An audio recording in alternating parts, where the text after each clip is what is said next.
አለይኩም ወራህመቱላሂ ወበረካቱ። አሁን ደግሞ ቀለል ያለች የፉል አሰራር ወይም ሉባ ይባላል። በዚህ በሉባ አሰራር እናያለን ማለት ነው። ለራት ለአንድ ሰው ብቻ ነው የምሰራው። ቀለል ያለች በትንሿ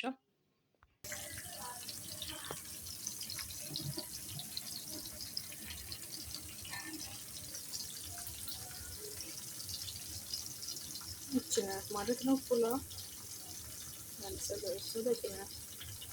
ሉባ ይባላል በዚህ በአረቡ ዓለም።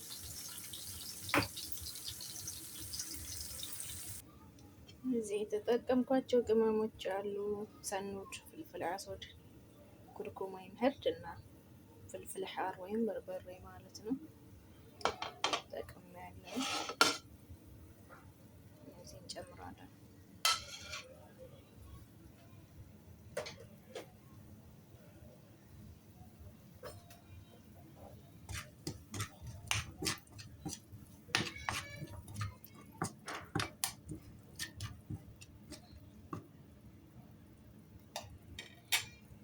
ከተወሰነ ከተቆላላ በኋላ ፉሉን እናደርጋለን ማለት ነው። ከዛ ሁለት ፍሬ ወይም አንድ ፍሬ እንቁላል እና ጨው አድርገን እናወርዳለን ማለት ነው። ከበሰለ በኋላ ከሆነ እንቁላል ባይደረግም ችግር የለውም፣ ግን እንቁላሉ በጣም ነው የሚያጣፍጠው። ቆንጆ ነው። የተወሰነ ይቁላላና እንመለሳለን ማለት ነው። ካቁላላን በኋላ ፉላችንን ጨምረናል አሁን ማለት ነው። ከዛ ይሄ ደግሞ የተወሰነ ቅመሙ ጋር ይዋሃድልንና እንቁላልና ትንሽ ጨው እናደርጋለን። እንቁላሉ ከበሰለን በኋላ ከፉሉ ጋር ከተዋሃደ በኋላ ማውረድ እንችላለን ማለት ነው። እንቁላልም አለማድረግ ይቻላል። ቆንጆ ለቁርስም ሊሆን ይችላል፣ ለእራትም ሊሆን ይችላል። ቀለል ያለ ቅመሞች ሞክሩት፣ ይጣፍጣል ማለት ነው። ቆንጆ ነው፣ ጣፋጭ ነው። ቁርስ ምን ልስራ ብላችሁ ያስቸግራል። ሁልጊዜ ዳቦ ከበሻይ ከመብላት አሪፍ ነው ማለት ነው። ይሄ ሞክሩት።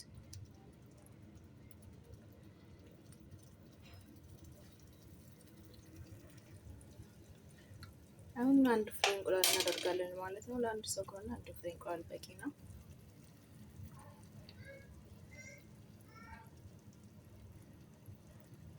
ቆንጆ ነው፣ ሞክሩት፣ ይጣፍጣል። በኩብስ ቀለል ያለ ቁርስ፣ ቀለል ያለ እራት ይሆናል ማለት ነው።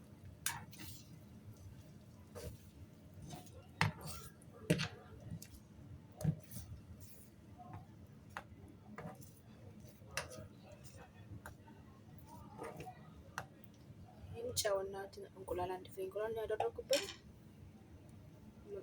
በደንብ ከበሰለ በኋላ ማውረድ ብቻ ነው ማለት ነው። መብላት ብቻ ነው።